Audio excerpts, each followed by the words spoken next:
Let's go! Welcome to the channel. For the people that may be having problems understanding certain points in the video, feel free to comment in the comments below this video.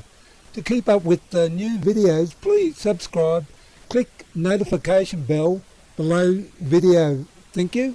Okay, here's a quick way of changing out your scrubbing pads. As you can see, it's on Velcro. I'll just fold it back here, and you can see that that's the rough end of Velcro sewn on fiberglass shading cloth.